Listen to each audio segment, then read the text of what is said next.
ala hukmil waqi'ati wala ijma'an ala hukmin fiha ijtahada wastambatal hukma bituruqi allati arsyada ilaiha syari'u lil istimbati.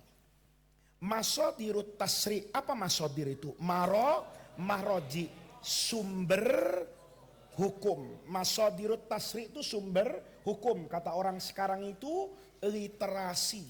Ya, literasi itu artinya orang itu sebelum berbicara dia sudah membaca apa yang akan dibicarakan. Sebelum dia bicara, dia menguasai apa yang harus dia bicarakan. Maka dia harus punya yang namanya masodir, sumber hukum. Kanat masodirut tasyri'i fi hadzal ahdi arba'atan. Yang pertama tentu adalah Al-Quran. Yang kedua adalah As-Sunnah. Yang ketiga adalah al-ijma', yang keempat itu wal ijtihad bil qiyas. Kamu pernah belajar qiyas kan? Qiyas itu anak-anakku menyamakan sesuatu yang sama fi illatil hukmi fi sababi al hukmi.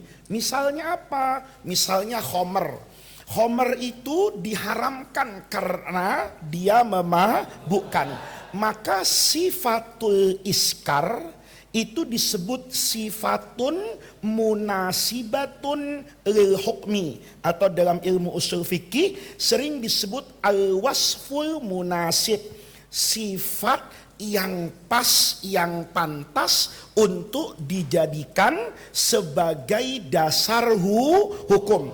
Dasar hukum haramnya khomer itu karena memabukkan. Maka kemudian ada benda lain, dia bukan khomer, tidak sejenis dengan itu, lebih pantas untuk dihukumi haram. Itu namanya qiyas aulawiyah.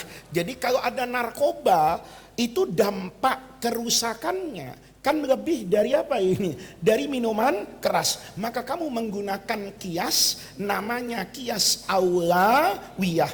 Ada qiyas yang boleh jadi sama aja gitu loh. Sama aja apa? Misalnya Rasulullah Shallallahu Alaihi Wasallam dulu korban itu menggunakan apa itu? Unta. Ketika kamu mau menggunakan unta atau menggunakan sapi kan sama saja. Karena orang itu suka makan daging sapi atau makan daging unta, itu hukumnya apa itu? Sama. Maka itu qiyas yang musawi lil hukmi. Nabi bayar zakat fitrah itu pakai kurma. Kamu pakai apa itu? Beras. Itu sama saja. Samanya di mana? Karena kurma buat orang Arab itu makanan pokok, beras buat orang kita juga makanan pokok. Nah, ini namanya istimbat yang menggunakan hukum qiyas. Di sana ada hukum yang disebut al-aslu. Ini adalah sesuatu yang ada dalilnya. Kemudian dia punya al-far'u, sesuatu yang mau kita samakan dengan al-aslu. Dia punya kesamaan namanya al-illatu atau as-sabab. Nanti kemudian di bawahnya ada al-hukmu.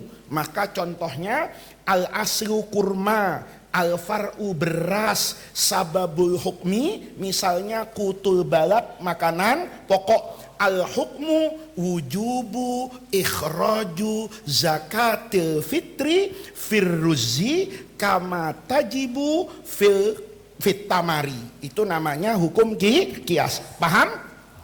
Qiyas ini bisa dijadikan sumber hukum. Yang setelah itu au bi ayyi tariqin, atau dengan metode apapun min turukil istimbat. Ini mungkin kamu di kelas 6 itu akan belajar yang namanya al-adillah al-mukhtalaf fiha baina al-ulama. Kalau Quran secara dalil itu tidak ada orang berdalih bahwa Quran itu boleh atau tidak boleh dijadikan hukum. Quran itu pasti menjadi sumber hukum. Demikian juga yang namanya apa ini? Hadis atau yang namanya qiyas inda jumhuril ulama. Tetapi nanti ada yang namanya al-adillah al-mukhtalaf fiha. Ini oleh sebagian ulama dijadikan metode untuk istimbatul hukmi, oleh sebagian ulama itu tidak bisa dijadikan apa itu? Dalil. Apa yang kamu sudah belajar misalnya? Al-istihsan. Al-istihsan. Apa contohnya istihsan? Apa? Contohnya? Apa contohnya? Lupa. Oke, nanti contohnya belakangan. Ada namanya istihsan, ada namanya apa lagi? Al-istishab, al-baro'ah, al-asliyah, terus? Apa lagi? Syar'u man qablana, udah belajar itu semua, 3. Terus? Sadduz zari'ah, betul? Terus? Oke, nah ini dalil, ini tidak disepakati oleh para ulama sebagai apa ini? Dalil. Ada yang membolehkan, ada yang tidak membolehkan. Misalnya apa? Al-istishab atau al-baro'ah al-asliyah. Kamu pernah belajar dalam usul fikih misalnya kaidah fikih al-aslu fil asya'i itu al-ibahah hatta yadulad dalil ala khilafihi. Jadi kalau kamu nih menemukan satu hewan yang kamu tidak tahu ini, hewan ini hukumnya apa?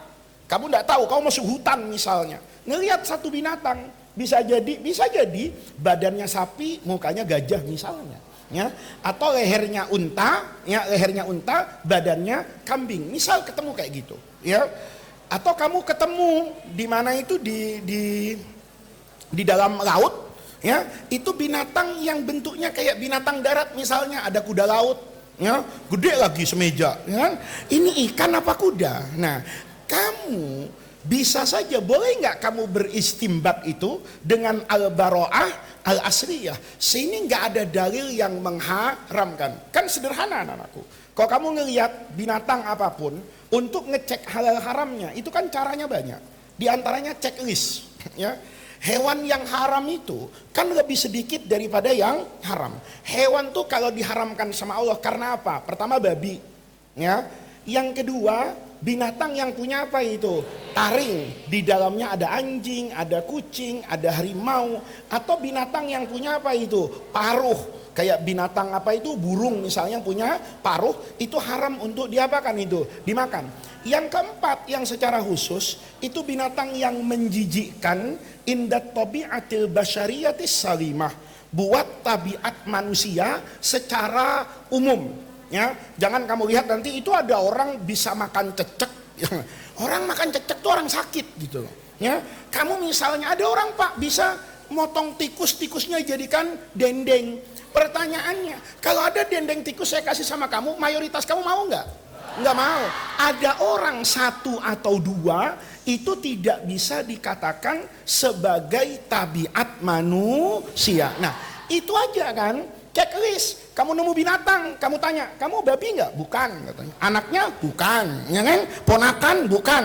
Kamu punya hubungan keluarga sama babi? Enggak. Nah, maka udah dicek 1 nih contreng, dia sudah memenuhi unsur apa ini? Halal. Suruh mangap, kayak dokter gigi itu, ada taringnya nggak ada. Contreng. 2, ada paruhnya nggak ada. Menjijikan nggak ada. Maka hukumnya halal. Itu sederhana aja, ya.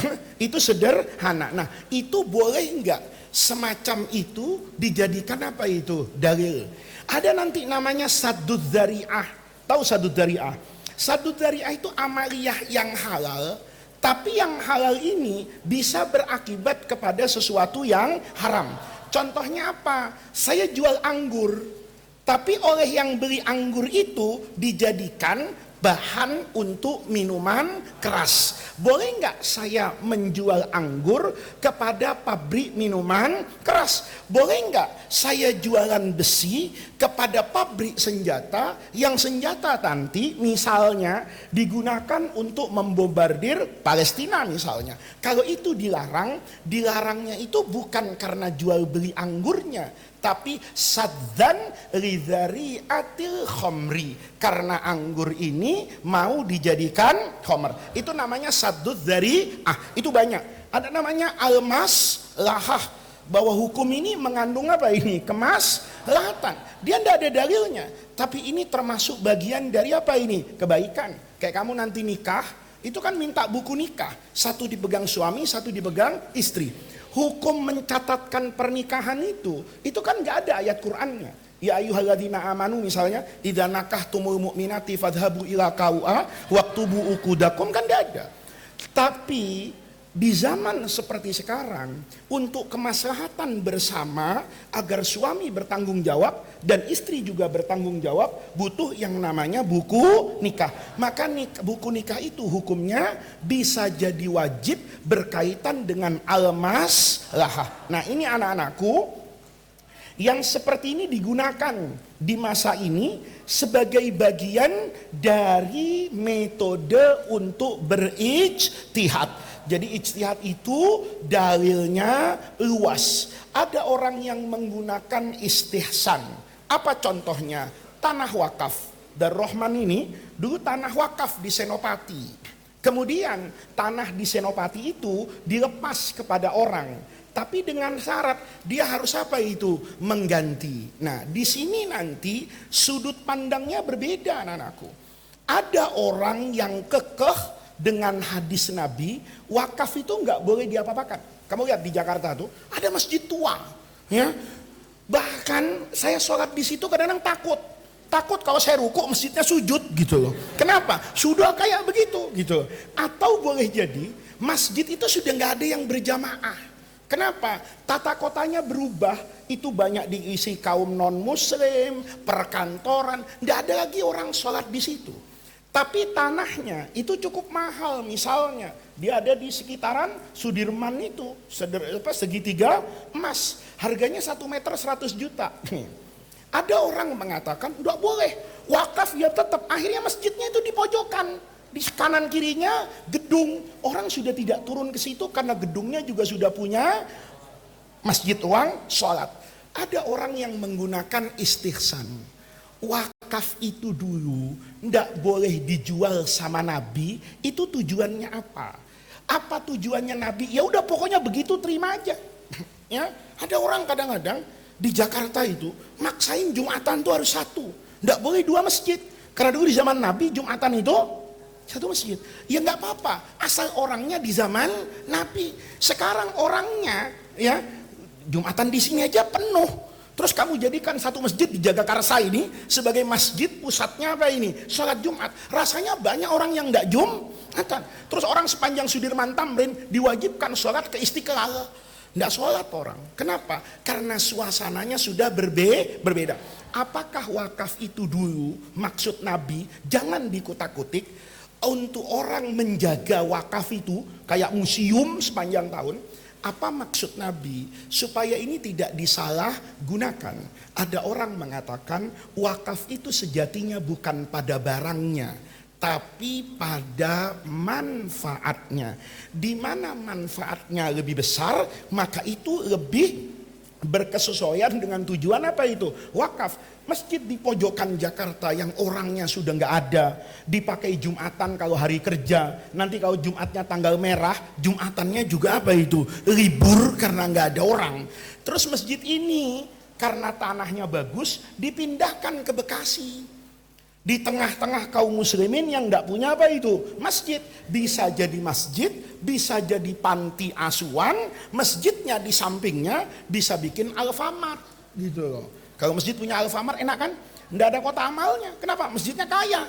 Kenapa masjidnya kaya? Itu Alfamart punya masjid. Nah, yang kayak gini mayoritas ulama hari ini mengatakan wakaf itu boleh ditukar manfaatnya istihsanan, karena itu jauh lebih baik daripada membiarkan tanah itu manfaatnya tidak banyak. Itu namanya Thariqun min turukil istimbat. Itu namanya istihsanan ya. Nanti dalilnya apa? Menyamakan antara wakaf dengan jual beli, atau wakaf itu sama sejatinya dengan ijaroh. Ijaroh itu kayak kamu tuh sewa mobil, mobilnya kan bukan punya kamu. Mobilnya punya orang, kamu cuma menikmati manfaatnya. Kalau jual beli, barangnya punya kamu, manfaatnya punya kamu. Ulama yang mengatakan wakaf tidak boleh diutak-atik, itu karena sudut pandangnya melihat wakaf itu kayak jual beli. Orang yang membolehkan wakaf itu dipertukarkan karena dia melihat wakaf itu seperti ijarah. Kayak saya menempati tanah wakaf itu bukan menjadi milik saya, milik Allah. Saya cuma punya hak untuk apa? Al-intifa, sama dengan orang menyewa. Itulah khilaf fikihnya karena berbeda masodirul ahkamnya. Itu contoh daripada al-istihsan. Ada contoh lagi? Istihsan, maslahah, sadu dzari'ah, syar'uman qablana, itu bisa jadi syar'un lana enggak? Kaitannya dengan apa? Nikah. Nikah itu Rasulullah dalam Islam, ini kamu harus pinter ya. Nabi itu dalam banyak akad nikah mendorong mahar itu harta. Ini banyak orang kadang merasa soleh, maharnya terus hafalan Quran. Karena suaminya hafal Quran, istrinya dianggap nggak matre. Saya dikasih mahar, hafalan suami aja dibaca ketiga akad nikah. Itu kelihatannya soleh. Padahal itu bertentangan loh dengan apa yang dilakukan oleh Nabi. Nabi itu dalam banyak kesempatan itu mengatakan mahar itu harus berbentuk apa itu? Harta. Bahkan Nabi pernah bilang walau khotaman min hadid. Sudah pokoknya itu ada nilainya. Sekalipun khotaman min hadid. Kan sedih juga khotaman min hadid. Kamu nanti dilamar sama laki-laki yang mencintai kamu, terus diajak kamu, bukan ke toko emas, ke bengkel.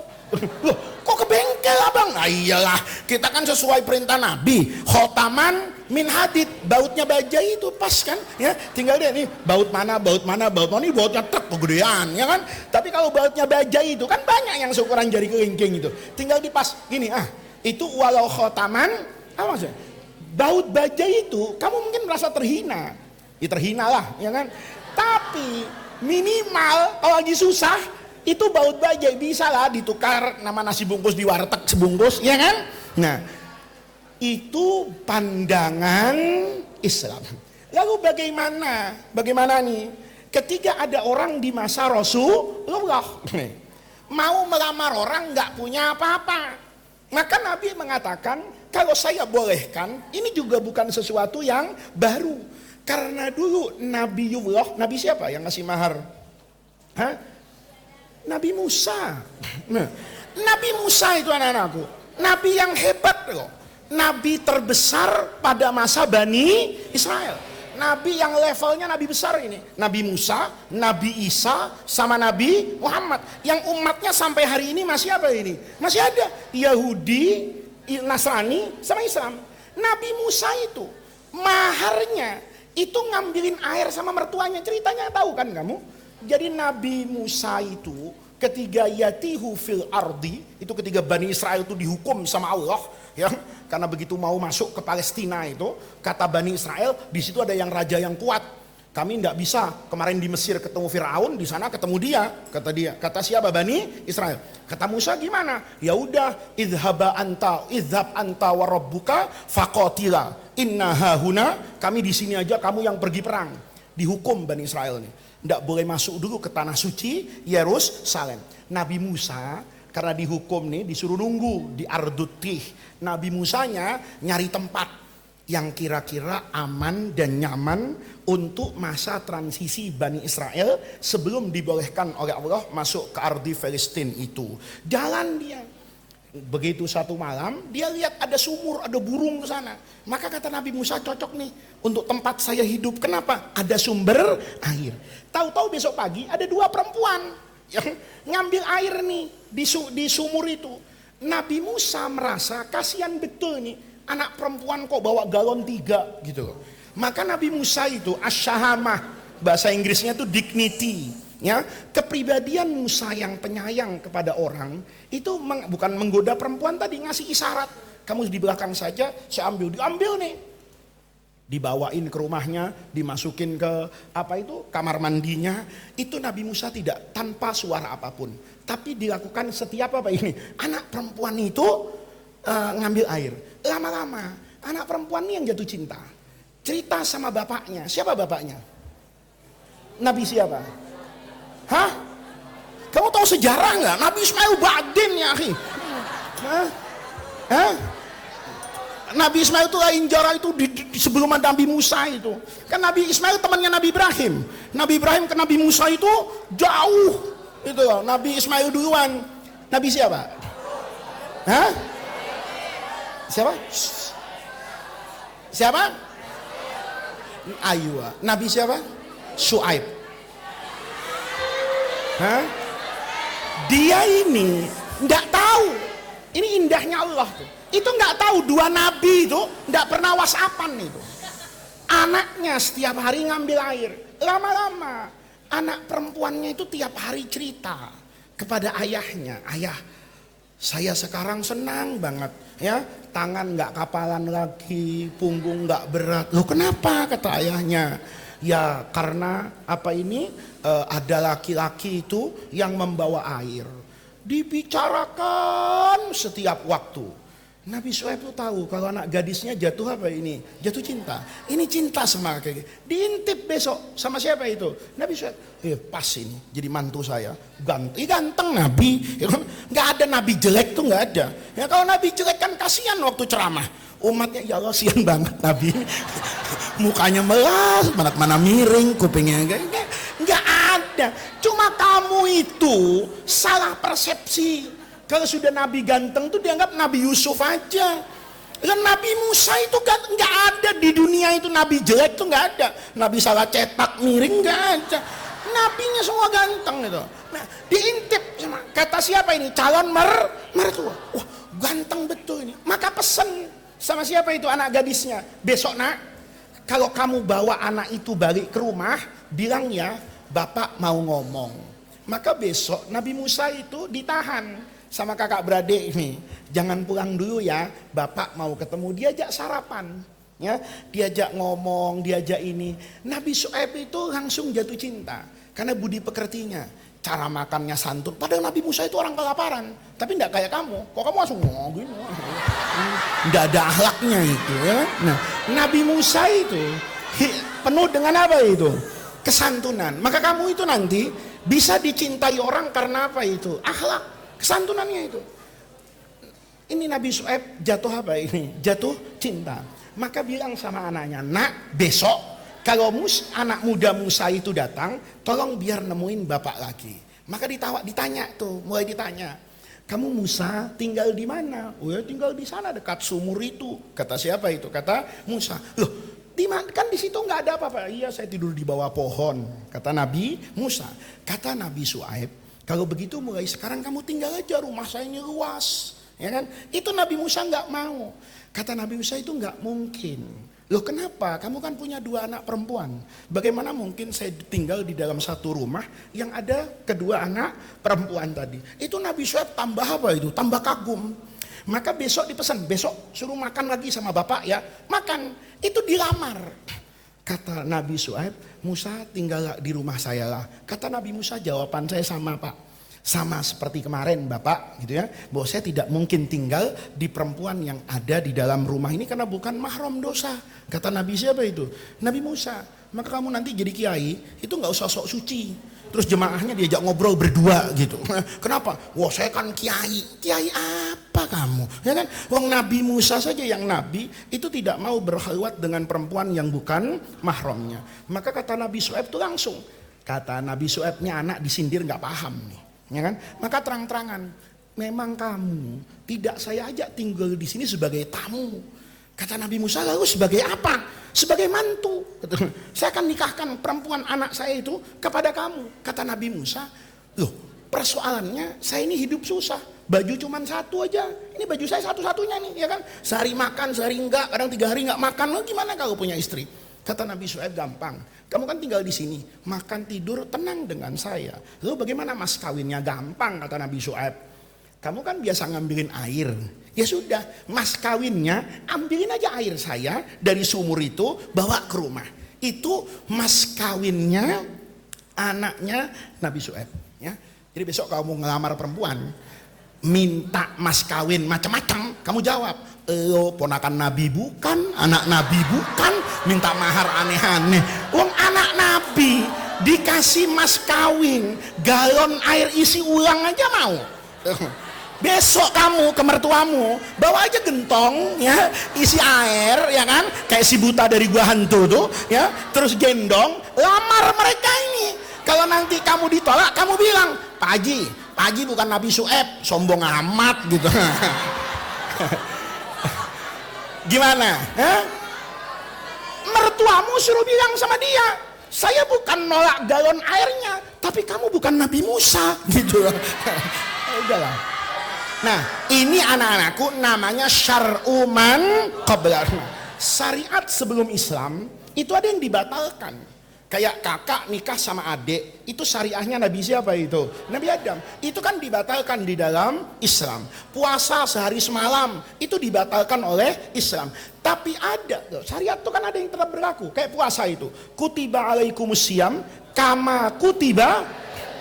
Berarti ibadah puasa itu ibadah yang tua, karena nabi-nabi sebelum Islam juga puasa. Hukum kisos itu, kisos itu kalau orang membunuh dibunuh, orang menghilangkan mata orang dihilangkan matanya. Itu syariat Bani Israel. Wa katabna alaihim ya fit Taurat kan, wa katabna alaihim fiha ay fit Taurat annan nafsa bin nafsi wal aina bil aini wal udhuna bil udhun, dan seterusnya. Itu juga syariat sebelum Islam. Nah, itu namanya ijtihad bi ayyi tariqin min turuqil istinbat. Fakana al mufti, maka seorang mufti itu idza wajada nasson, kalau mendapatkan satu nas, waqafa idza wajada nassan fil Quran au fis sunnah, atau di dalam hadis, yadullu ala hukmil mas'alah, yang menunjukkan kepada hukum mas'alah. Waqafa indan nas, dia berhenti di sisi nas itu, wala yata'adda hukmahu, dan dia tidak akan melampaui hukumnya. Di Quran ada haramnya babi, ya sudah, waqafa indan nas. Tidak ada orang kemudian berijtihad apakah ada dalil lain yang menghalalkan babi. Kalau nasnya jelas ya bahwa babi itu hukumnya haram, waqafa indan nasi wala yata'adda hukmahu. Tetapi yang jadi masalah di sini adalah ya, wa idza lam yajid, kalau ulama tadi lam yajid tidak mendapatkan fil waqi'ati, pada satu kejadian, nasson, satu nas, wa wajada, tapi mereka mendapatkan salafahu, generasi sebelumnya, minal mujtahidin ay minal ulama, ajma'u, sepakat, fi hadhil waqi'ati, pada kejadian ini, ala hukmin, atas hukum tersebut, waqafa indahu, maka mereka juga berhenti pada hukum tadi, wa aftabihi, dan berfatwa dengan hukum yang sama. Contohnya masalah apa? Waris. Kan ada yang di Quran nggak ada. Kamu pernah dengar masalah Umariyata ini? Ya, ada zaujun, ada abun, ada umun. Kalau dibagi pakai tradisi faraid biasa, maka nanti bagiannya bapak itu lebih sedikit daripada bagiannya karena kan gini, zaujun, karena tidak ada far'un waris, maka zaujun itu dapat setengah. Oke? Karena dapat setengah, maka kemudian umunnya kan tidak ada anak juga, nggak ada uhuwah dan semuanya, maka dapat 1/3. Bapak ini dapat apa ini? Asobah. Ada setengah, ada 1/3, ada asobah. Asal masalahnya menjadi 6. Ya, si zaujun setengah dari 6 mengambil berapa? 3. Umun 1/3 dari 6 dapat 2. 3 tambah 2, 5. Asal masalahnya 6. Sisanya 1. Berarti bapak bagiannya 1. Ini dulu pertama kali. Ini nggak terjadi di zaman Rasulullah. Nggak ada orang mati, ahli warisnya kayak gitu. Di masa Abu Bakar nggak ada. Tahu-tahu terjadi di masa siapa ini? Umar. Dibagi itu. Semua orang diam asalnya. Umar itu kritis. Kata Umar, wah ini kayaknya ada yang salah nih. Kata Umar, loh salah di mana ya Amirul Mukminin? Kan sudah semuanya haknya. Kata Umar, abun dengan umun. Ini kamu harus paham ya. Waris itu laki-laki lebih banyak dari perempuan. Itu kalau derajatnya sama. Kalau derajatnya nggak sama, perempuan itu bisa lebih banyak daripada laki-laki. Contoh nih, ya misalnya ada zaujun, ada bintun, ada ammun syakik.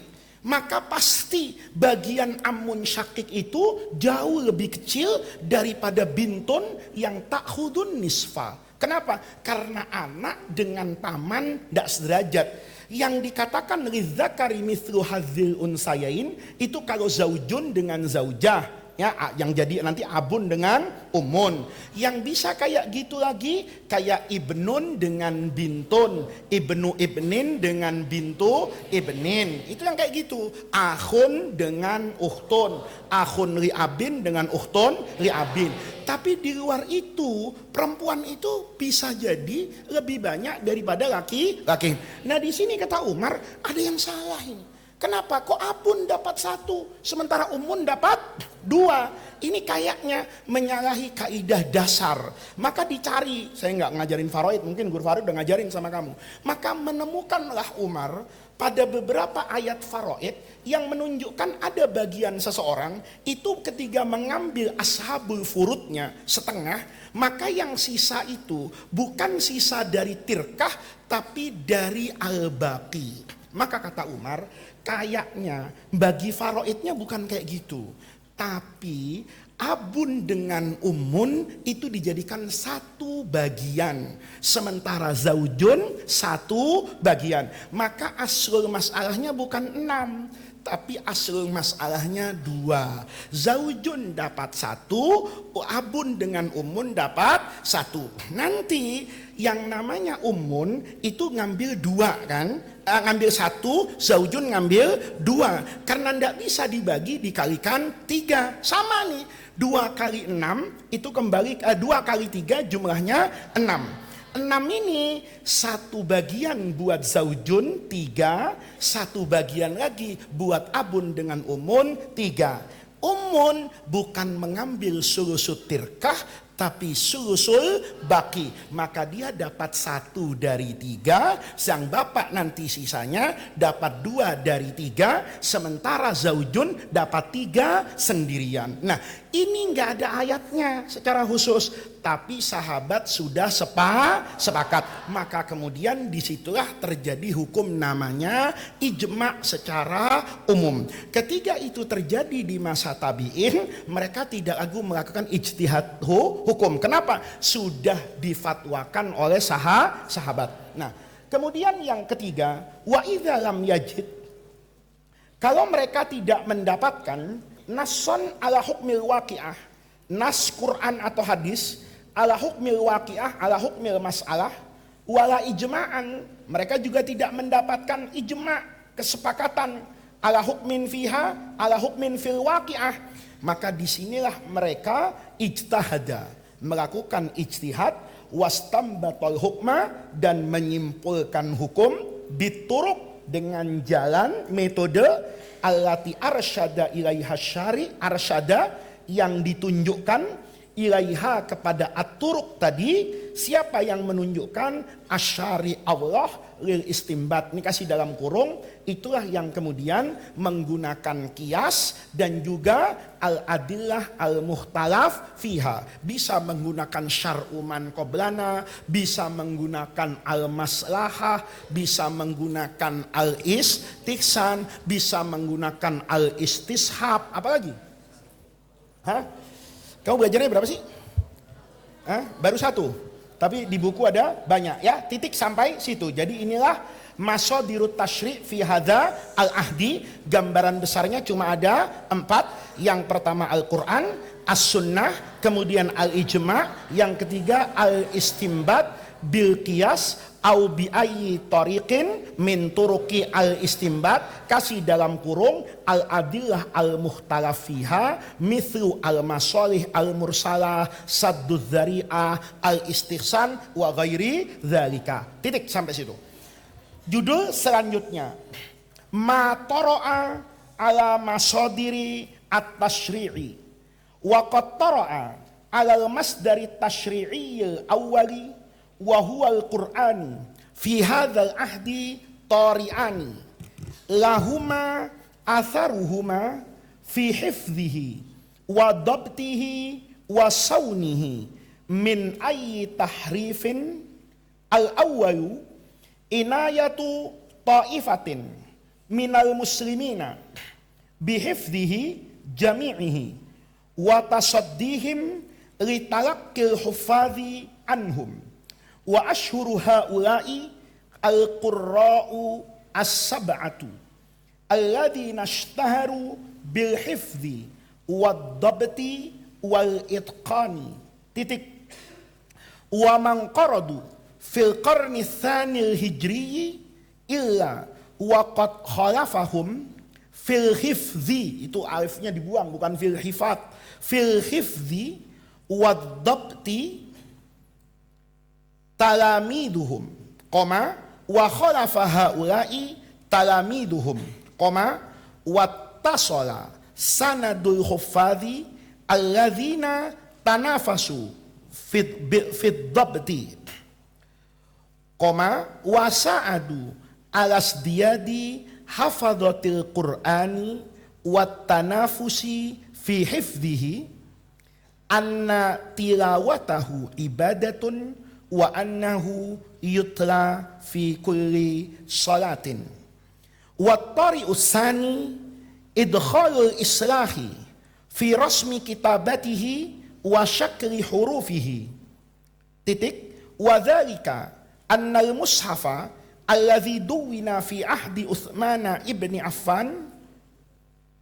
wa minhu nusikhat iddatu masahifa wa wuzzi'at fil amsari. Nah itu kasih dalam kurungnya biar kamu nggak susah ngafalinnya. Nih, fi ahdi Utsman ibni Affan itu kurung buka, wa minhu nusikhat iddatu itu ada di dalam kurung, itu sampai fil amsor. Tahu kan? Ada fil amsor, kasih turung, tutup. Itu nggak perlu dibaca nanti. Ya. Bacanya jadi mudah. Alladzi duwina fi ahdi Utsman ibni Affana kana maktuban bil khattil kufi bila nuqatin wala syakrin titik wa kana al-i'timadu fi qiraatihi ala talaqqi minal hafadhati koma walakin lamma dakhala fil islami kathirun minal umami ghairil arabiyyati wa khifa ayyaqa'a ba'dul qari'ina fil khata'i awil labsi wadoa Abul Aswadid Du'ali binaan ala talabi Amiril Iraqi Ziyad ibni Abihi. Ini unik namanya, Ziyad ibni Abihi. Ya memang anaknya siapa gitu. Ya, Amiril Iraqi. Nanti saja kenapa dia kok ngomong Ziyad bin Abihi. Kamu kalau ditanya ya, ismi Muhammad ibnu Abi, kan tidak salah kan? Tapi ditempeleng sama yang nanya, ya kan? Kamu jawab apa ngajak berantem? Ya saya juga tahu kalau kamu bin bapaknya kan gitu ya. Nah ini Ziyad bin Abi ini gubernur Irak yang terkenal nih. Alamatin li syakli awakhir kalimat, ini sejarah Quran nih. Ini kalau kamu baca ini sebentar aja nanti bisa ngasih ceramah apa itu nuzul Quran, tinggal diperkaya.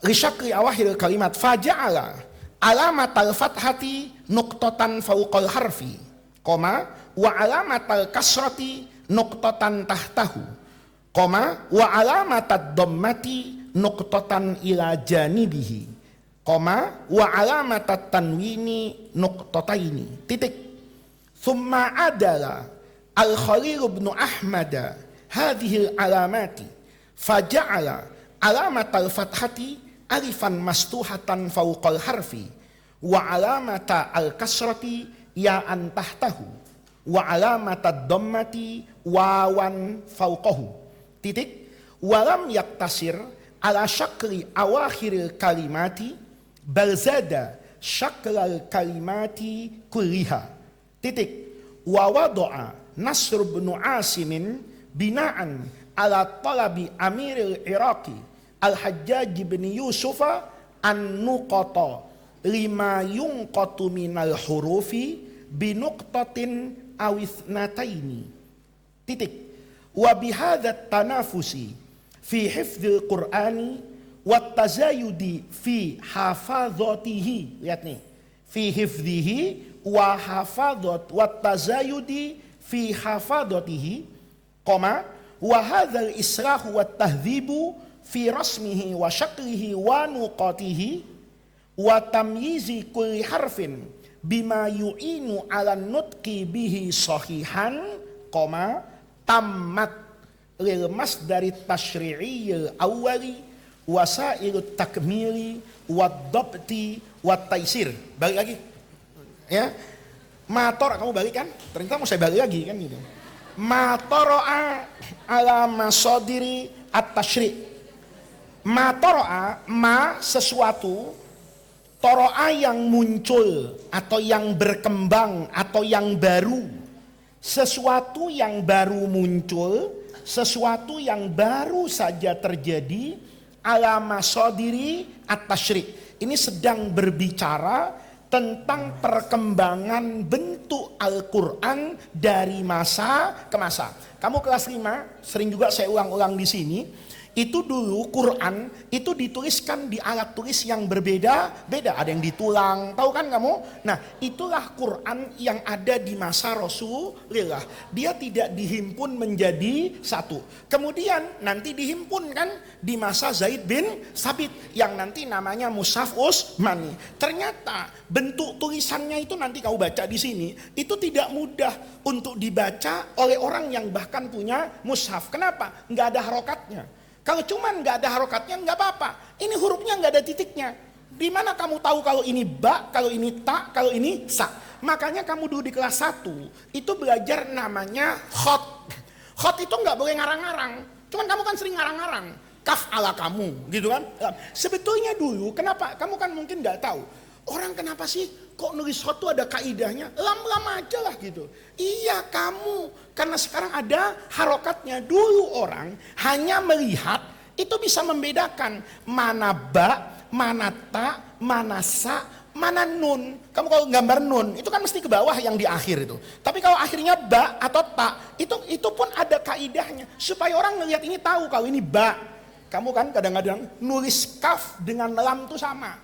Cuman kalau kaf kamu kasih hamzah. Begitu ndak kamu kasih hamzah karena lupa, dicoret jawabannya sama Ustadz. Kenapa? Karena ini dianggap huruf lam. Nah, itu yang terjadi pada tulisan apa ini? Mushaf Utsmani. Nanti disempurnakannya kapan? Di masa ini. Makanya masa ini dulu disebut dengan ahdut tadwin, penulisan. Nanti sempurnanya mushaf mudah untuk dibaca oleh semua orang itu di masa ini. Makanya masa ini disebut masa keemasan keilmuan Islam. Kita lihat di sini.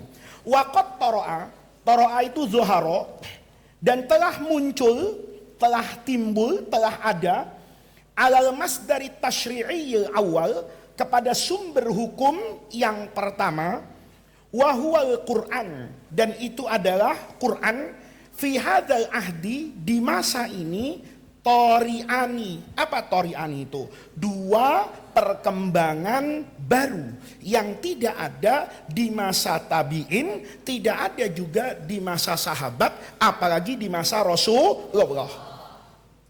Tori'ani, dua perkembangan baru, lahuma, yang dua perkembangan baru ini, atharuhuma. Apa asar itu? Memiliki dampak, sebab fi hifdhihi, dalam hafalan Quran, wadobtihi, kecermatan bacaan Quran. Hifdhihi itu cara menghafalnya mudah, wadobtihi menjadi cermat untuk membedakan satu bacaan dengan yang lainnya, wasaunihi, dan penjagaan Al-Quran, min ayyi tahrifin, dari bentuk penyelewengan apapun. Ini satu-satunya buku yang tidak ada orang berselisih huruf demi hurufnya. Maka sering saya bilang sama kamu kan, di dunia ini bakar semua buku, jangan ada sisakan satu. Maka yang bisa ditulis ulang tanpa orang bertengkar susunannya itu cuman Al-Quran. Karena huruf demi hurufnya itu dihafal dengan mudah oleh begitu banyak penghafal Quran. Itu rahasianya di mana? Di sini anak-anakku. Al-awwal, apa yang baru terkait dengan Quran? Inayah. Apa inayah itu? Ihtimam. Apa ihtimam itu? Perhatian. Inayatu ta'ifatin, perhatian ta'ifah sekelompok orang, minal muslimin, ada sekelompok orang yang memberi perhatian bihifdihi jami'ihi, dengan menghafal keseluruhan Quran. wa tasaddihim ay wasti'daduhum, dan kesiapan mereka litalaki. Talaki itu kalau kamu susah ditulis liqabul. Apa qabul itu? Untuk menerima. Al-hufat, apa hufat itu? Di sini artinya calon penghafal Quran, anhum dari mereka. Ini tulis dalam kurung ini cikal bakal pesantren tahfidz Quran. Kamu pernah dengar pesantren tahfidz Quran? Yang pesantren itu cuma menekankan muridnya terhadap satu saja, Al-Quran. Nah, itu dulu lahirnya di masa Ahdut Tadwin wa A'immatil Mujtahidin. Muncul nih, dulu di zaman Nabi, orang tuh hidupnya sederhana, anak-anakku. Ya makan dari situ, nggak ada orang kerja jauh-jauh, nggak ada kerja banting tulang dari pagi sampai sore. Sehingga mayoritas sahabat Nabi itu hafal Quran. Sekarang kamu bayangin, ada yang mau jadi dokter, ada yang mau jadi presiden, ada. Kira-kira Jokowi itu sempat nggak ngapalin Quran? Ya, kira-kira Anies, Ganjar, sama siapa kemarin Prabowo itu sibuk kampanye. Kira-kira sempat nggak dia takrir hafalan Quran? Jangan hafalan, baca aja udah nggak sempat mungkin. Paham kamu? Ada yang mau jadi dokter, ada yang mau jadi tentara. Kan tidak mungkin kemudian semua orang itu punya pengetahuan yang sama terkait dengan Quran. Maka di masa ini ketika kehidupan itu semakin berkembang, timbul kesadaran. Kalau semua jadi tentara, kalau semua buka toko, kalau semua belajar ilmu-ilmu baru yang didapatkan dari Eropa di masa itu, lalu siapa nanti yang pergi untuk menjaga Al-Quran? Timbul kesadaran kami, sudahlah kami tidak belajar nahu.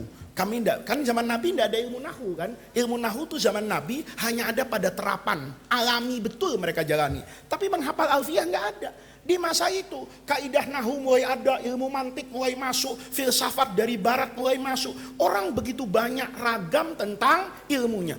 Kalau semuanya terpukau dengan belajar itu, nanti sedikit yang memberi perhatian kepada Al-Quran. Maka timbul kesadaran, kalau gitu saya wakafkan diri saya untuk Al-Quran. Mereka menjaga Al-Quran, mereka menghafal Al-Quran, bahkan ngigaunya pun ngigau Quran. Nah, ini orang yang penting, mereka bersedia untuk menjaga. Maka inayatu ta'ifatin minal muslimin bihifdhihi jami'ihi wa tasaddihim, begitu mereka ahli Quran, mereka membuka tuh istidad, siap untuk qabul, menerima calon penghafal Quran, mulai buka pesantren. Oh, ini santrinya untuk apa, Pak? Oh, ini semuanya hanya untuk menjaga Al-Quran. Ini satu nih. Wa asyhuru haula, yang paling terkenal itu al-qurra'us sab'ah, yang ahli qiraah sab'ah, kayak Imam Ibnu Katsir misalnya, imam banyak sekali. Oh iya, ini saya biasa jadiin PR setiap tahun ini. Kamu punya Quran terjemah kan? Yang cetakan Kementerian Agama? Pernah baca depannya? Nggak pernah, pasti baca Al-Qurannya, ya kan? Nah, itu kesalahan kamu, karena kamu nggak jadi pinter memilih buku itu anak-anakku dihargai semuanya. Jangan karena yang depan bahasa Indonesia, yang dalam Quran, wah pentingan Qurannya, enggak juga gitu. Di depan itu yang Kementerian Agama itu ada 130 halaman mungkin.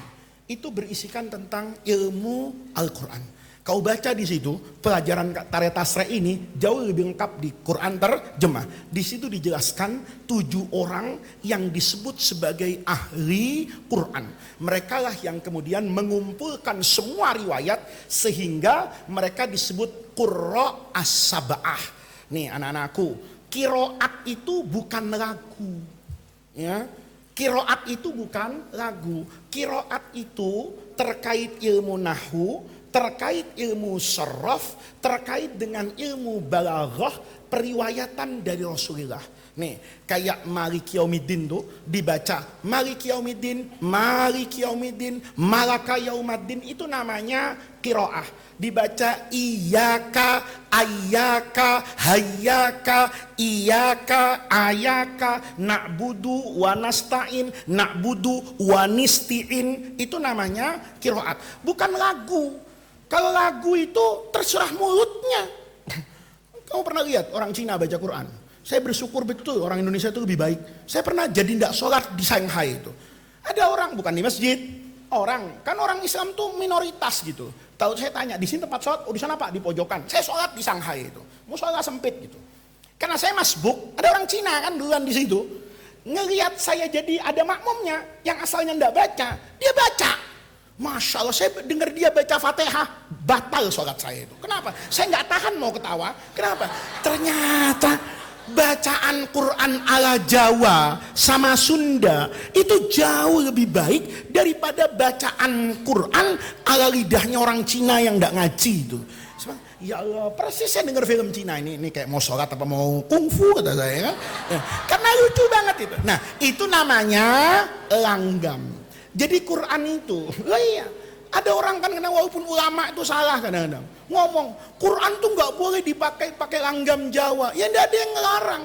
Uang lagu Quran itu yang namanya Nahawan, Bayati, apa itu semua. Kau pernah belajar?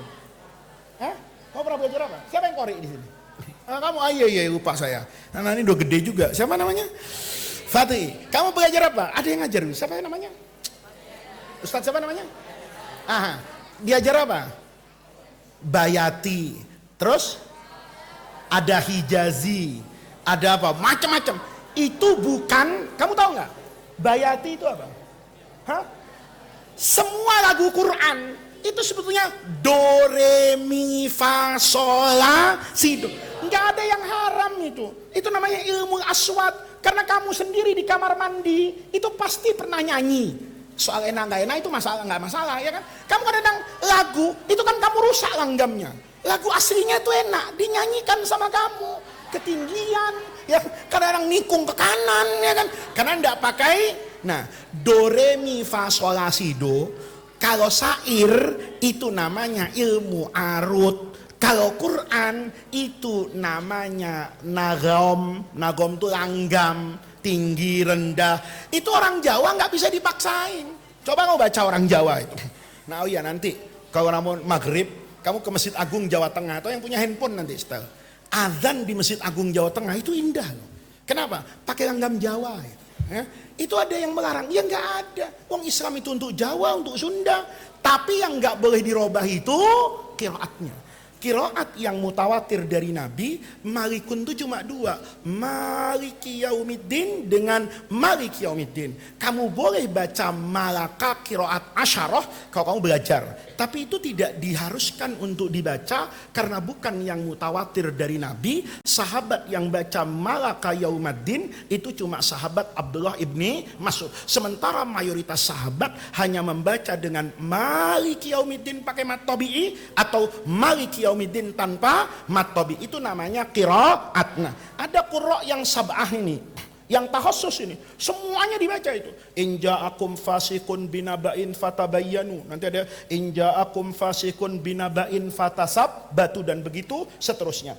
Ini kau baca Quran terjemahan Kementerian Agama 7 ya. Minggu depan ngaji sama saya harus hafal itu. Qurra yang sab'ah. Itulah kunci periwayatan Al-Quran di seluruh dunia. 7 qori itulah yang menjaga bacaan yang dulu diwariskan oleh Rasulullah Shallallahu Alaihi Wasallam. Ya, kayak kamu pernah baca Muammar tuh, kadang-kadang baca wadduhe, itu bukan Betawi.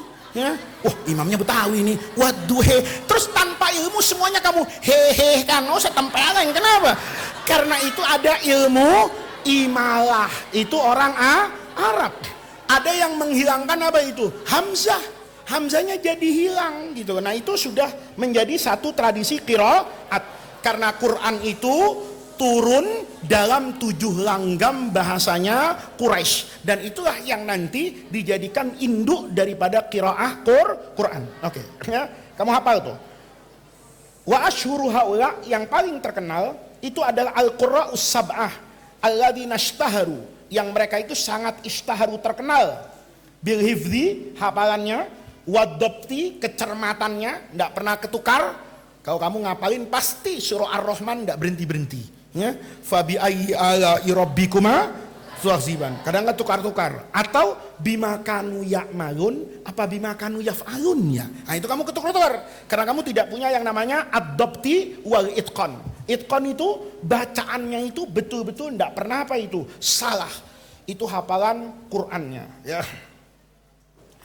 Wamang korodu dan tatkala mereka ingkorodu wafat fil qarni tsanil hijri pada abad kedua hijriah illa waqad khalafahum dan telah menggantikan mereka fil hifzi dalam hafalan Quran waddobti dan kecermatan bacaan Quran talamiduhum punya murid yang menjaga Al-Quran wa khalafa haula dan menggantikan haula para guru talamiduhum murid-muridnya wattasola maka apa ittasola itu bersambung apa sanadul huffat sanad mata rantai para penghafal Quran alladzina tanafasu yang mereka berlomba-lomba fiddobti dalam menjaga kecermatan hafalannya wasa'adu dan mereka juga membantu alas diadi atas isdiat apa isdiat itu bertambahnya kalau ziyadah itu tambahan isdiat itu bertambahnya hafadhoh ini jamak ya kayak hamilun itu bisa dibaca jamaknya bisa dijamakkan kepada hamalatun kayak tolibun jadi tolabatun. Nah ini kalau apa hafidun jadi hafadotun. Atas bertambahnya hafadotil Quran para penghafal Quran wat tanafusi fi hifdihi dan juga berlomba-lomba fi hifdi dalam menghafal Al-Quran itu tentu karena anna tilawatahu karena membaca Al-Quran itu ibadah wa annahu yutlaqu lis-shalat ya karena juga dibaca pada setiap salat maka dulu orang itu bangga kalau menjadi penghafal Al-Quran karena rata-rata orang dulu salat orang sekarang sudah ndak salat maka ndak bangga kalau punya anak hafal Quran. Oke. Wat tari'us tsani yang kedua idkhalul islah adanya al-islah apa islah itu perbaikan bahasa kerennya itu revisi firasem rasem itu bentuk kitabati bentuk kitabatihi ay kitabatil Quran bentuk tulisan Al-Quran wa syakli syakl itu kan bentuk harokat wa syakli hurufihi dan harokat hurufihi atau katakan sekarang tanda huruf mana itu ba mana itu ta kan ditandai dengan titik kalau kataba ya ada kasrohnya ada fathahnya itu namanya syakal. Wadzalika ini kenapa kok ada perbaikan di masa ini? Ini sejarahnya Quran nih. Wadzalika annal mushafa karena mushaf alladzi duwina yang kutiba ditulis fi ahdi Utsman bin Affan itu kan dalam kurung ya wa minhu dari mushaf Ibnu Affan itulah nusikhat disalin iddatu masohif banyak mushaf wa wuzzi'at fil amsor kemudian disebarkan ke seluruh negeri jadi semua Quran yang ada di dunia zaman itu bersumber dari mushafnya Sayyidina Utsman yang tidak mudah untuk dibaca tidak mudahnya gimana kembali ke yang tadi karena alladzi duwina fi ahdi Utsmana ibni Affan kana maktuban dulu oleh Sayyidina Utsman itu ditulis bil khattil kufi pakai khat kufi. Pernah belajar nggak kamu hot kufi itu yang kaku-kaku itu yang nggak ada ke bawahnya itu pakai hot kufi bila nuqatin hot kufi itu nggak ada titiknya wala syaklin dan nggak ada harokatnya jadi kalau kamu ikut lomba hot kata panitianya tulis surah An-Nas pakai hot kufi itu ndak boleh baknya kamu kasih titik ndak boleh kata ba terus kamu kasih harokat kalau dikasih harokat sama titik bukan pinter ya namanya nggak ngerti hot kufi. Hot kufi itu tanpa titik dan tanpa harokat. Ya. Wakana al-i'timad, wakana dan ada apa al-i'timad pedoman, pedoman atau petunjuk fi qiraatihi, fi qiraatil mushaf Utsmani itu alat talaqi. Apa talaqi itu? Mendengar, mendengar, duduk langsung mendengar minal hafadhah. Coba lihat. Makanya berkahnya orang dulu. Kamu sekarang punya Quran kan bisa baca. Orang dulu punya mushaf enggak bisa baca. Kenapa enggak bisa baca? Enggak ada titiknya, enggak ada harokatnya. Jadi punya mushaf pun harus dengerin yang hafal, kemudian disalin. Oh, ini ba kasih titik. Oh, ini fathah dikasih fathah. Dulu enggak ada kayak gitu. Anak-anakku, bila nuqatin wala syaklin wa kana al-i'timadu fi qiraatihi ala talaqqi minal hafadhah. Titik. Walakin akan tetapi lamma dakhala fil Islam ketika banyak yang masuk Islam Kathirun minal umam, banyak sekali minal umam dari kelompok masyarakat ghairil arabiyah yang bukan orang Arab. Wa khifa, apa khofa? Kalau khifa ditakuti, dikhawatirkan. Ayyakoa akan terjerumus, yakoa itu terjerumus, ba'dul qari'in, sebagian pembaca Quran itu dikhawatirkan terjerumus fil khata', pada kesalahan membaca, awil labesi. Apa labes itu? Labes itu salah, tapi orang yang baca itu enggak merasa salah. Apa bahasa? Kata bahasa Betawinya itu saru. Apa saru? Nah, mirip-mirip. Betul. Ya, kayak gini loh. Ya, kamu hafal juz 10? Ya, kalau nggak hafal saya hafalin. Baro'atun minallahi wa rasulihi. Nanti ada ayat selanjutnya, wa adzanun minallahi wa rasulihi annallaha bariun minal musyrikina wa rasulihi. Nih, ini Sayyidina Umar dengar orang baca gini loncat dia. Kenapa? Karena statusnya kalau baro'atun minal musyrikina wa rasulihi, maka Nabi itu masuk kelompok orang musyrik. Umar kaget, loh, kalau begitu Allah juga menyamakan Nabi dengan musyrik. Maka tanya sama sahabat yang lain, oh bacaannya bukan begitu ya Amirul Mukminin. Annallaha bariun minal musyrikina wa rasuluhu, ay wa rasuluhu kadzalika bariun minal musyrikin. Nah ini kenapa? Karena khawatir al-labsi tadi. Karena musyrik dengan Nabi ada huruf wawu, wawunya namanya wawu atof. Maka atof tuh hukumnya sama. Ternyata di sini bukan wawu atof, tapi wawul istinaf. Nah, untuk tidak terjerumus pada kesalahan itu, mulailah terfikir untuk dikasih apa itu? Harokat, ya. Itu namanya al-khata' awil labsi wa doa. Nih jasanya orang. Meletakkanlah siapa Abul Aswad Ad-Du'ali, ini bapaknya Nahu nih. Binaan karena sebab ala talabi amiril Irak, diperintah oleh amir gubernur Irak. Ini Ziyad bin Abihi. Ini karena Ziyad itu nggak mau bapaknya diketahui, ya, nggak mau diketahui nama orang.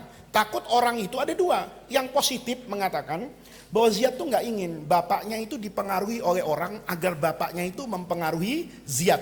Jadi kalau ada orang punya masalah sama Ziyad, itu ngomong ke bapaknya, biar bapaknya yang ngomong ke Ziyad. Ini namanya KKN, ya. Dia sembunyikan identitas keluarganya agar keluarganya tidak ikut campur dalam kekuasaan. Ada yang mengatakan bahwa dia dinamakan begitu karena Ziyad itu sewajarnya ayahnya bukan orang baik. Ya, dia ingin menutupi persoalan internal keluarganya agar kemudian tidak dijadikan bahan bully di masyarakat. Karena Ziyad ini orang baik, nanti bapaknya kena bully, ya loh bapaknya nggak malu loh, anaknya jadi orang baik, bapaknya gila, misalnya gitu loh ya. Nah inilah menyebabkan Ziyad itu kemudian menyebutkan bapaknya selalu Ziyad bin Abihi. Jasanya besar nih. Dia yang meletakkan Abul Aswad itu atas perintah gubernur Irak, alamatin, diminta memberi alamat. Apa alamat tuh? Tanda li syakli, untuk harokat awakhir kalimat, pada setiap kata, ya, bagian akhirnya aja. Jadi kalau kata ba itu huruf ba-nya aja. Kalau misalnya Al-Quran itu nunnya saja, zalika ya kafnya aja, Alkitab ya ba-nya saja. Itu dikasih tanda oleh Abu Aswad Ad-Du'ali. Tandanya pun faja'ala alamat al-fathah. Kalau itu fathah, ya, di belakangnya misalnya inna hadzal qur'ana, di atas nunnya itu agak ke atas dikasih titik, itu tandanya Al-Qur'ana. Masih ribet bacanya, ya kan? Kok nanti pas ngasih titik begini, tahu-tahu ada apa, tinta jatuh satu lagi, titik dua, disangkanya tanwin, kan begitu nantinya. Itu sederhana. Dikasih alamat al-fatih nuktotan fauqal harfi, wa alamat al-kasroh, kalau ada kasroh itu nuktotan tahtahu. Ini bahaya kalau hurufnya ba, salah baca nanti dipikir apa ini. Wa alamat ad-dhammah, kalau dhammah nuktotan ila janibihi, ini kan repot, ya, agak geser sedikit di sampingnya huruf, kayak zalikal kitabu, bawahnya ba begini baru dikasih titik, ini namanya al-kitabu. Kalau Quran masih kayak gitu kamu nggak baca kayaknya. ribet amat udah ya, gue zikir yang lain kan begitu ya kan. Itu dulu Quran di masa ini masalah betul itu ya. Wa alamat tanwin nuqtataini, itu aslinya. Summa adalah, apa adalah ini? Ghayyaro. Summa adalah kemudian merubah.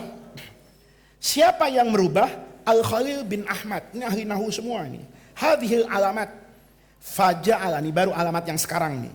Faja'ala alamat al-fathati, untuk fathah alifan mastuhah, alif yang ditidurin, dimiringin ya kayak fathah sekarang itu. Fauqal harfi. Wa alamat al-kasrati, tapi masih ya antah tahu. Jadi kalau kasroh ya misalnya fil ardi itu kasih huruf ya kan? Wa alamat ad-dhammati, baru seperti sekarang wawan fauqahu. Walam yaktasir, dan beliau tidak membatasi atau mencukupkan ala syakli awahiril kalimat, hanya pada harokat setiap akhir kata. Balzada, ini Khalil bin Ahmad, balzada menambahkan syakl kalimat, harokat kalimat per kata, kulliha secara keseluruhannya. Yang kamu lihat sekarang Quran itu semuanya ada harokatnya, titik sampai situ. Tambahannya lihat, ini baru harokatnya nih. Wawadoa, maka kemudian meletakkan Nasr bin Asim, ini Imam Nasr bin Asim, ini ahli nahwu juga, binaan karena perintah ala talabi Amirul Irak, atas permintaan atau perintah gubernur Irak yang selanjutnya namanya Al-Hajjaj bin Yusuf As-Saqafi, itu meletakkan an-nuqata, titik, 5 buat sesuatu yungqatu yang perlu dikasih titik minal huruf binuktotin kayak ba, au nuqtataini au isnataini, atau 2 titik kayak huruf ta, dan juga tentu au salasin seperti huruf sa. Jim mulai ada titiknya ya, kha mulai ada titiknya, dan begitu seterusnya ya. Wa bihadat tanafus, dan dengan perlombaan fi hifdzil Quran, dalam menghafal Al-Quran, adanya orang yang mulai berlomba-lomba menghafalkan Al-Quran. Wat tazayud, dan semakin bertambahnya fi hafadatihi, jumlah penghafal Al-Quran. Wa hadzal islah, dan revisi atau perbaikan ini. Wat tahdzibu, tahdzib itu perapian, dirapikan tulisannya, fi rasmihi, pada bentuk, fi rasamnya, pada gambar hurufnya, wa syaklihi, atau bentuk hurufnya, wa syaklihi, dan pada harokatnya, wa nuqatihi, dan pada titik-titiknya, wa tamyiz, dan membedakan kulli harfin, setiap huruf, bima itu dengan bentuk sesuatu, maksudnya bentuk, dengan bentuk yu'in, yang bisa membantu ala nutqi bihi, untuk mengucapkan bihi bil harfi sohihan. Kayak tadi kalau ada jim, ha, dan kho, begitu dikasih titik di dalam perutnya jim, itu kamu tahu itu hurufnya jim. Kalau di atasnya namanya kho, kalau nggak ada namanya ha. Ini kan namanya islah wat tahzib, jadi rapi. Setelah itu semua tamat, menjadi sempurna, lil masdari tasyri'iyil awali, untuk sumber hukum yang pertama. Apa yang sudah sempurna? Wasail takmil. Apa wasail itu? Sarana at-takmil, untuk penyempurnaan. Wadobti, apa tadi? Dobti itu kecermatan. Wataisir, dan juga kemudahan. Jadi kamu lihat betapa dulu para ulama itu memberikan kontribusi, menyempurnakan dari apa yang disampaikan oleh Rasulullah. Ada jasa pada setiap generasi. Nabi menyampaikan Quran, tapi mushaf hari ini yang kita baca dengan sempurna, dengan cermat, dan dengan mudah, itu ada jasa orang lain. Pertanyaan saya, kamu nanti mau memberikan jasa apa terhadap Al-Quran? Bisa. Kamu masih nanti sekolah di Ridho Rahman, belajar bahasa Inggris, belajar bahasa Cina, kemudian masuk jurusan IT, ya, teknologi. Nanti kamu bisa menciptakan aplikasi Quran yang berwarna-warni, ya, Yang kemudian kalau ada orang baca Quran pakai mushaf buatan kamu, kalau salah tajwidnya langsung Qurannya merah atau keluar gambar neraka, gitu kan? Langsung beri, oh masya Allah, salah nih. Kan enak toh? Nanti dipencet hurufnya, ya handphone kamu berbunyi. Misalnya pakai bahasa Indonesia ya, kamu salah, yang benar ini adalah mat lazim. Kira-kira kamu dikenang orang nggak nanti? Oh, dikenang orang ya. Makanya tamat dari Darul Rahman, kau bisa belajar kemana-mana. Asal nanti jangan lupakan basicmu sebagai santri. Kamu nanti bisa belajar ke Amerika, ya, Universitas Teknologi di Massachusetts yang paling terkenal itu. Kau bisa di sana atau di Singapura, Nanyang Technology University itu, kan tidak ada yang mustahil toh. Kamu nanti jadi ahli teknologi, datang ke Darul Rahman, kamu bilang, saya sudah menciptakan apa ini? Handphone yang aman buat santri. Maka semenjak itu santri Darul Rahman semuanya membawa HP. Pelajaran tajwid saya hapus dari kelas. Lama pakai ustadz, ya kan? Semuanya pegang apa itu? HP. Alangkah bangganya kalau nanti saya katakan, tahu anak-anakku yang menciptakan aplikasi ini adalah seorang santri. Di Singapura tuh ada anak santri, sekarang sekolah dan dipakai pengurusan IT terkenal di Singapura. Dia tidak boleh pulang ke Indonesia karena kepintarannya dalam bidang itu. Dulu lahir dari pesantren yang jauh lebih sederhana dari kamu, dari pesantren yang pesantren tradisional, tapi dia ditakdirkan oleh Allah bertemu dengan banyak orang yang menghantarkan dia untuk sekolah teknologi. Sekarang dia menjadi salah seorang ahli teknologi yang dibanggakan di dunia ini. Dalam jumlah yang tidak banyak, hidupnya ada di Singapura. Saya berharap kamu seperti dia, tapi pulang ke Jagakarsa, ya, kamu pulang ke Indonesia. Di negeri ini masih banyak yang membutuhkan keahlianmu. Jadi mulai sekarang kamu di Darul Rahman itu jangan pernah berhenti untuk bermimpi. Bawa mimpimu itu sejauh yang bisa memberi manfaat kepada umat. Nanti setelah tamat kamu punya tugas untuk belajar mewujudkan mimpimu. Nanti kalau kamu berhasil, kamu akan ingat dengan pelajaran Tarikh Tasyrik. Alangkah indahnya kalau di pusat teknologi Amerika, ya, di Silicon City itu tempatnya Google, ada orang pintar kemudian mengatakan, apa yang saya capai hari ini kayak sama saya terilhami dari pelajaran Tarikh Tasyrik. Itu orang bule mangap semua. What is the meaning of Tarikh Tasyrik? Ya kan? Dia penasaran, itu binatang apa, itu makhluk apa yang namanya Tarikh Tasyrik. Nanti kamu akan cerita sama orang. Pesantren saya gedungnya sederhana, belajarnya sederhana, bukunya pun sederhana. Tapi kesederhanaan itu melahirkan orang yang tidak sederhana karyanya. Paham anak-anakku? Ya, kamu hidup itu harus hebat, tidak boleh sederhana. Yang sederhana itu jalan hidupmu. Tapi kamu hidup harus jadi orang hebat. Jadi sekarang nih, kamu pulang ke asrama, kamu boleh bermimpi. Ya, saya nanti akan menciptakan Quran yang bagaimana, saya akan menciptakan hadis yang bagaimana, saya akan masuk ke medan dakwah yang kayak apa. Saya sering bilang sama kamu kan, kalau kamu habis ini masuk ke jurusan informatika misalnya, bikin film, bikin animasi hebat, karya kamu hebat. Kamu lihat Upin tuh, dua anak botak gitu, nggak ada ganteng-gantengnya, tapi pernah menjajah Indonesia kan. Semua anak kecil nontonnya, padahal Upin tuh orang Malaysia. Iya kan? Tapi kita sedunia dijajah. Tom and Jerry itu cuman kucing sama tikus. Itu bisa menjajah dunia. Di Arab ada Tom and Jerry versi Arab. Kan keren itu. Tom and Jerry itu bisa balaghah. Ya? Coba kamu ciptakan nanti animasi Tom and Jerry. Judulnya bukan Tom and Jerry apa? Tom mengaji. Masya Allah. Ya kan? Jerry berwudu. Kamu pasang kayak gitu. Kira-kira semua anak sholat nggak? Semua anak sholatnya, sholat. Nanti Elsa tuh kamu jilbabin, ya kan? Elsa belajar menutup aurat. Lama-lama orang pakai jilbab jadi apa itu? Jadi tren. Karena jasa siapa itu? Kamu. Pesan saya, kamu mimpi hari ini yang panjang, tapi nanti belajar yang benar. ibadah yang baik, doa, nanti setelah tamat dari Darul Rahman belajar sesungguhnya untuk mewujudkan mimpi itu. Kelak kamu datang ke sini, saya tanya, kamu di mana? Saya di Amerika, Ustaz. Lo di mana? Ya di Hollywood. Di mana kamu? Lo di Walt Disney. Saya jadi tenaga ahli di sana, memasukkan tom-tom yang Islami ini ke negara-negara Arab. Oh iya, kan enak toh. Nanti kamu tulisnya tom pakai ta, wawu, mim, tom. Tom kan gitu. N Jerry pakai